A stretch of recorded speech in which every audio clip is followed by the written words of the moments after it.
Ladies and gentlemen, please welcome Colonel Harmon to the podium. Today's a big day for our inductees and their families. Let's give them another round. Could they please stand? All Hall of Fame members, please stand. There you go.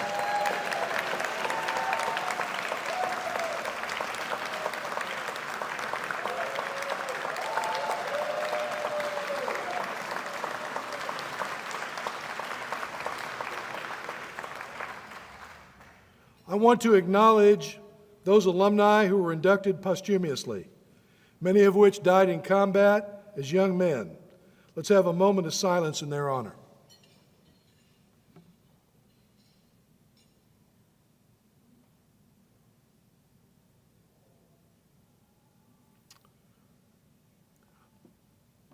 Okay, welcome to this year's OCS Hall of Fame dinner. First, I want to thank Colonel Langland and her team of alumni and candidates for their support in making this dinner possible. I want to thank Colonel Myers for officiating the Hall of Fame ceremony. I also want to thank Lieutenant Garvin and the staff and soldiers of the 3rd Battalion, 11th Infantry for their coordination and support for all the Hall of Fame activities and the alumni activities in 2024. Next, I'd like to recognize the members of the OCS Hall of Fame and the OCS Alumni Association Board of Directors. Past and present directors, please stand.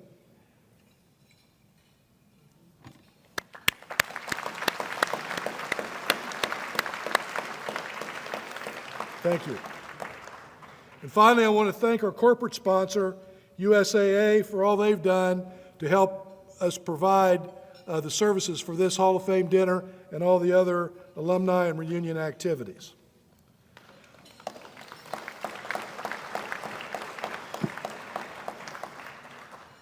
Okay, there's 3 things that I want everybody to remember. First of all, joy. This is a joyous occasion. You're here with your family, your friends, and whatnot. You're being inducted in the Hall of Fame. This is something that you'll remember for the rest of your lives, and those that participate with you will remember for the rest of their lives. It's a very precious moment and a highlight in your military career. So, joy. The second thing is pride.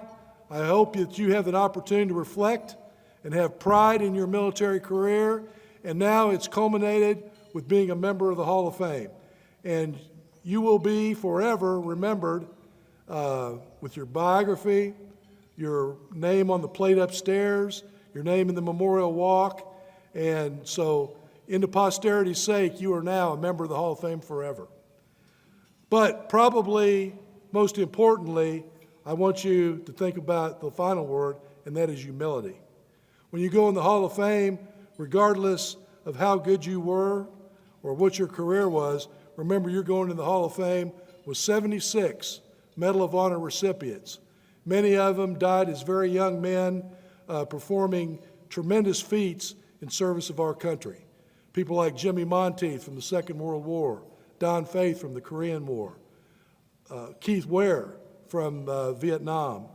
So you need to remember that, and the fact that you are in the Hall of Fame with those 76, the distinguished members who have received the Presidential Medal of Freedom or became 4-star generals, and the other 3,000 members of the Hall of Fame who were battalion commanders, brigade commanders, division commanders, and all kinds of different critical staff positions that have made our Army what it is over the last 75, 80 years. So remember that. Once again, congratulations. Enjoy your dinner, and I hope you enjoy the program after. Thank you. Ladies and gentlemen, please welcome the current OCS Commandant, Lieutenant Colonel Wilford Garvin III, to the podium for opening remarks.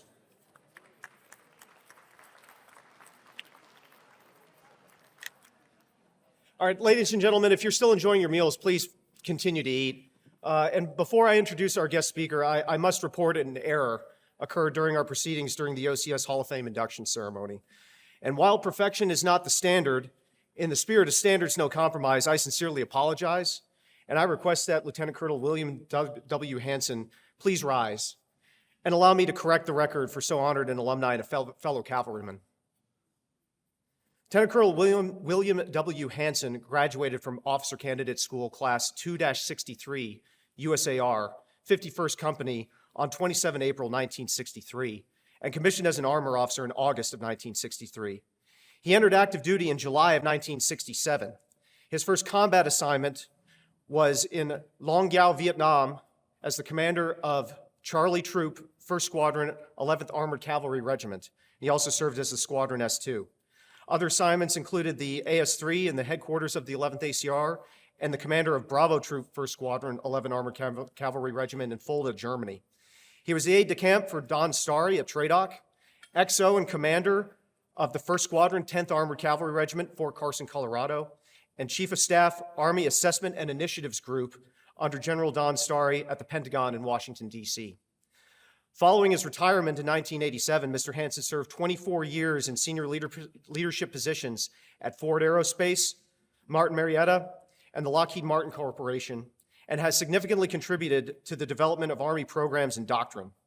He serves on the Army Science Board and is the founder and CEO of the Warriors of Field Legacy Foundation that has hosted over 1,500 wounded and troubled veterans on outdoor excursions across the United States. His highest awards include the Silver Star with Oak Leaf Cluster, which he earned in November and December of that first tour in Vietnam, the Legion of Merit, the Bronze Star Medal, Purple Heart, and the Presidential Unit Citation. That's just to name a few.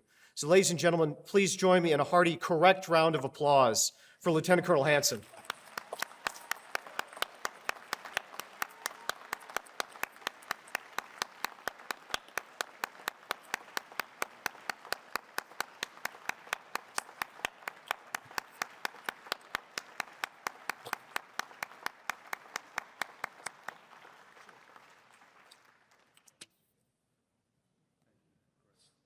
Sincere apologies, sir. Yes, sir. Standards no compromise, sir. All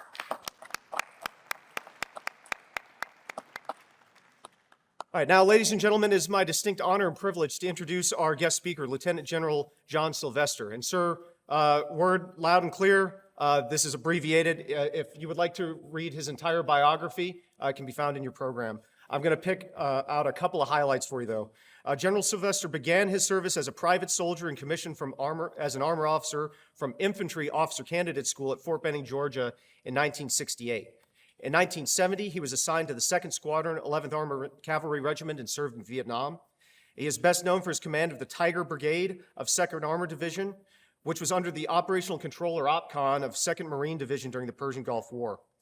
His combat and service awards include the Silver Star, the Bronze Star Medal with V Device, and other honorary awards include the OCS Hall of Fame and the Gold Medallion of the Order of St. George. Ladies and gentlemen, please join me in welcoming Lieutenant General Sylvester.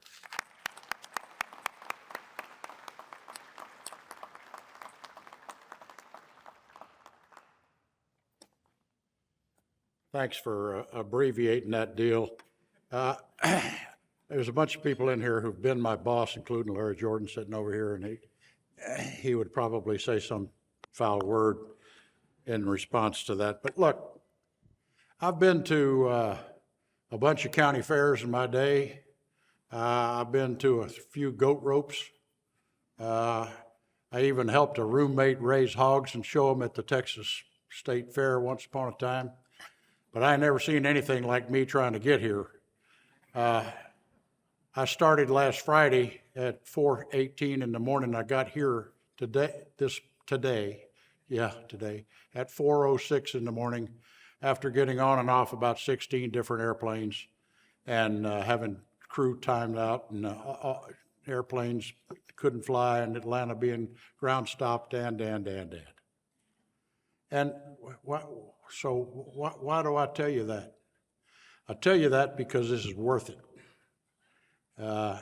It's personally worth it to me because of friendships, shared experiences, and even shared experiences under fire.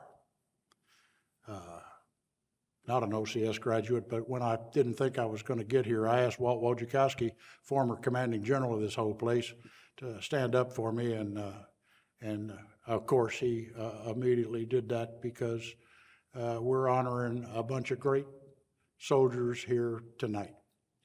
And so now I'm going to start something a little more humorous maybe and then get more serious. Far across the Chattahoochee to the Oopatoy lies our loyal alma mater, Bennings School for Boys.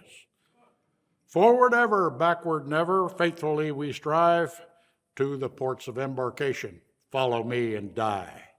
Now, that ain't the factually correct version. Now, when y'all played it earlier today, I had no earthly idea what that stuff was up there. And I don't know how to put more into the correct deal here, but anyway, it's not politically correct. And had I not done it this way, Hanson over there would have had me dropping for 5-0. And more importantly, I would have this recollection of this wraith named Lieutenant DiBiase, who was my TAC officer in 54th Company, who would appear from nowhere and have me drop for 5-0 or worse. And that guy was horrible. And he had walked out the door. Is DiBiase in his room? If it is, I'm going to come punch you out. He walked out the door of 54th Company and became a brand new butter bar 2 weeks before I walked in that door, or ran in the door with my duffel bag over my head. But wherever you are, Lieutenant DiBiase, I guess I probably ought to thank you. Let's get more serious. Let's grasp the significance of the group in here today. You heard all of the disparate bios earlier, but 33 men and women, including those whom we honor posthumously, span their time from commissioning in 1943 to dang near today, and they're present here in this room. They have collectively given over 600 years of service to our nation. 600 years. They've served in combat. They have served in combat from World War II to Korea, to Vietnam, to Panama, to Somalia, to the first Gulf War, the Balkans, Iraq, Afghanistan, and probably in some places that we can't name here because they didn't really go there. Kind of like the Black Horse Regiment when I was in it, not being in Cambodia. 5 of them received the rank of general officer, achieved the rank of general officer. Others went on to be full birds and light colonels. Many then went on to be captains of industry, distinguished civil servants, senior state-level officials, teachers, and coaches of our youth. Each and every one of them very distinguished graduates of the various School for Boys, and as I learned today, a few of you young ladies as well. Different. As I read through the bios, I noted that each of them went on to give back to our nation, whether in their roles as leaders in their communities or in various philanthropic endeavors. But I'm going to single out one to give you an idea of what these men and women have done. You heard a minute ago when you heard a little bit about the bio of Bill Hanson over there. About 15 years ago, Bill grabbed George Harmeyer, myself, and a couple of other guys, all Vietnam vets, and said, we need to do something for these veterans that are coming home from war today. We need to make sure that they know that we got their back. They need to know that they have a way ahead in their life, even though they might not recognize it today. They need to have a mentor. Now, in the intro to Bill, it said, we take them hunting, fishing. Yep, we take them hunting, fishing. That's the venue. But the venue isn't the deal at all. The deal is to pair an old guy like General Wojciechowski, General Harmeyer, Bill Hanson, that are in this room, to pair us up for 3 or 4 days of quality personal time with these kids, put our arm around their shoulder, and most importantly, because the word legacy is in this deal, most importantly, to imbue within them the sense that they have an obligation now to take care of the next generation of soldiers, because we're too stupid to stay out of wars. We're going to be in more of them, unfortunately. And somebody's got to have the back of these troops. Well, Anson formed that organization. And I think the last count was we're up to around 1,600 soldiers, sailors, airmen, Marines, and Coast Guardsmen. One Coast Guardsman who, by the way, took a round through the chest in a boarding party on a drug bust, and we're still trying to get that kid a Purple Heart, but the damn Coast Guard won't do it. But that vision that Bill had about creating this organization is just an example. It's an example of what many, many, many of you older veterans like myself have done for our nation that it's largely unsung, and that's okay. We're not in it for the praise, we're in it for what we do. We're in it to touch these young kids. And I was really pleased tonight to see all these great young Second Louis in here that are getting to start. I told a couple of them up at that front desk, I said, I'd trade places with you in a nanosecond. And I would. So would Larry, so would Bill, so would George, and all of the rest of you older guys. If somebody said you could do it all over again, we'd jump on it. I don't know whether I'd want to go back to DiBiase or not. That sucker. But Bill, your legacy is indeed a legacy, and thank you for that. But, you know, like I said, while I single out Bill, and Bill is the reason that I came back to this thing, and I made that 4 days worth of camping out in airports and all that other crap, is to thank all of you for what it is that you have done for our nation. I noticed listening today, we've got the Adjutant General of the state of Florida in here. We've got guys who have been judges. We've got all kinds of stuff in this room. And all of us got our formative start right over here in 54th or 5th Battalion or the Champagne 9th. I was talking to some guy. How many of y'all were in the Champagne 9th? Come on, stick your hands up. All right, we got at least one that honestly admits it. All of us down there next to the damn airborne track that were trying to suck pizzas out of those dumpsters down there. You know, we talked about those guys up on the hill. The guy I was talking to today, Mike, where are you? Mike, there he is back there. He told me that he went back and he drove up that hill and discovered it really isn't much of a hill at all, but we called it the Champagne 9th up on the hill back in the day. Anyway, I thank y'all for your service. I thank those of you all now, Colonel, that are running this program and touching these kids today, and it's a labor of love.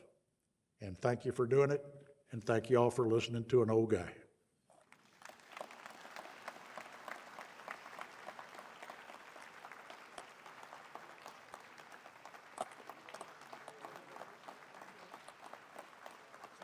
On behalf of the battalion, thank you so much.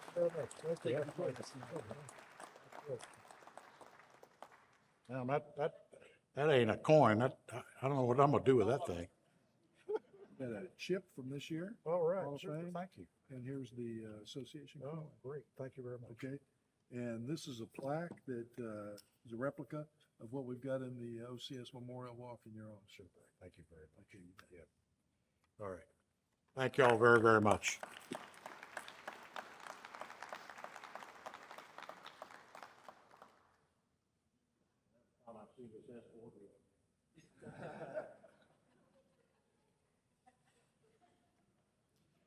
Ladies and gentlemen, Colonel Harmon will now give the closing remarks.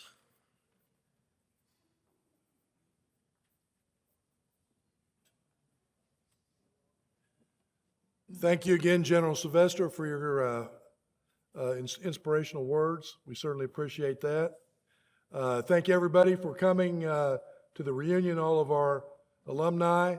I especially want to thank the candidates who've been in support and the 3rd 11th cadre who has been helping us put this weekend on. We couldn't have done it without you. I definitely look forward to this every year, and hopefully you Hall of Fame members that got inducted this year come back next year, be a little more relaxing, you can enjoy it a little better, and you can celebrate with next year's Hall of Fame crew. So thanks a lot once again to everybody being here. Have a good evening. And oh, by the way, hit that daggone room back there and drink up all that beer and soda. I don't want to have to take it home tomorrow, okay? All right, thanks again. Have a good evening.